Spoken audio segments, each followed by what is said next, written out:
ऐसे ही latest video देखने के लिए वीडियो के नीचे लाल कलर वाले बटन को दबाकर चैनल को सब्सक्राइब करें और साथ में घंटा दबाना ना भूलें।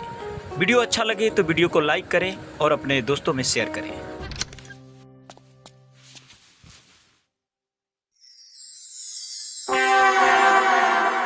का फुलौना बिना हवे भरले फूल झूल गईलू।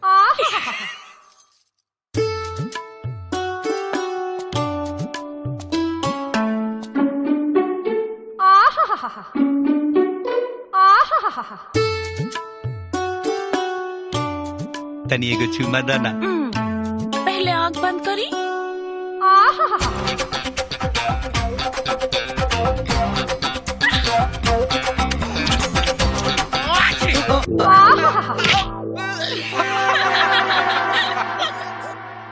अगर ते हमार दोस्त ना रहती ना तो प्राकृतिक से खिलवाड़ हो जाती। अच्छा तो ई नाटक तोरा दिमाग के फाटक से निकलल बा।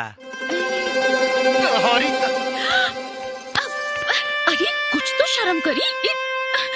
हाँ डोंट वरी बेसरम मुर्ग लेसा।